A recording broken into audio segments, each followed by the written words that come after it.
শুভ সকাল বন্ধুরা, রাধে রাধে। ভগবান শ্রীকৃষ্ণের অমৃত বাণী শুনে দ্বিতীয় অধ্যায় সংখ্যা যোগে সঞ্জয় বলেন, অর্জুনকে এভাবে করুণাদ্র ব্যাকুল অশ্রুসিক্ত দেখে মধুসূদন শ্রীকৃষ্ণ এই কথাগুলি বলেন। তাৎপর্য হলো এই: জাগতিক করুণা, শোক ও চোখের জল প্রকৃত সত্তা সম্বন্ধে অজ্ঞানতার বহিঃপ্রকাশ। শাশ্বত আত্মার জন্য করুণার অনুভবই আত্মোপলব্ধি। এই শ্লোকে মধুসূদন শব্দটি তাৎপর্যপূর্ণ। শ্রীকৃষ্ণ মধু নামক দৈত্যকে হত্যা করেছিলেন এবং এখন অর্জুন চাইছেন অজ্ঞাত রূপে যে দৈত্য তাকে তার কর্তব্য কর্ম থেকে বিরত রেখেছে তাকে ভগবান শ্রীকৃষ্ণ হত্যা করুন। করুণার প্রয়োগ কোথায় হওয়া উচিত তা কেউই জানে না।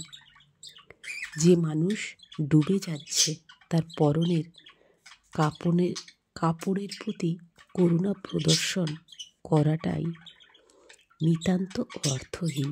তেমনি ভব সমুদ্রে পতিত মানুষের বাইরের আবরণ রূপ স্থূল জড় দেহটিকে উদ্ধার করলে তাকে রক্ষা করা হয় না। এই কথা যে জানে না এবং যে জড় দেহটির জন্য শোক করে তাকে বলা হয় শূদ্র বা অনর্থক শোকাতুর।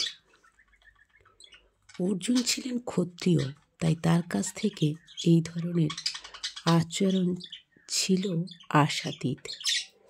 কিন্তু ভগবান শ্রীকৃষ্ণ অজ্ঞ মানুষের শোককে দূরীভূত করতে পারেন এবং এই উদ্দেশ্যেই ভগবদ্গীতা তার দ্বারা গীত হয়েছে।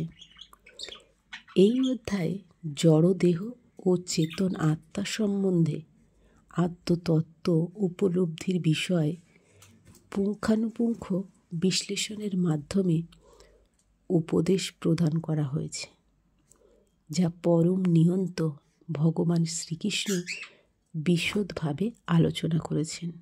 কর্মফলে নিরাসক্ত আত্মতত্ত্বে প্রতিষ্ঠিত হলেই এই উপলব্ধি করা সম্ভব। তাই শ্রীকৃষ্ণ বলেন, জাগতিক করুণা, শোক, চোখের জল প্রকৃত সত্তা মানুষের অজ্ঞানতার বহিঃপ্রকাশ।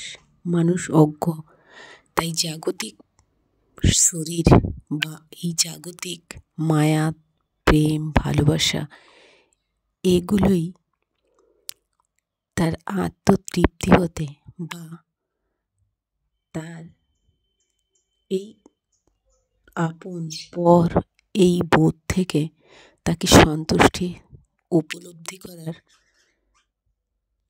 সম্ভব। তার কর্মফলই তাকে সব কিছুর থেকে কর্মফল যদি সঠিক সময়ে সঠিক কর্মের ফল পেতে চাও তবে যা করা উচিত তাই করণীয়, সেটাই স্বয়ং অর্জুনকে তিনি বুঝিয়েছেন।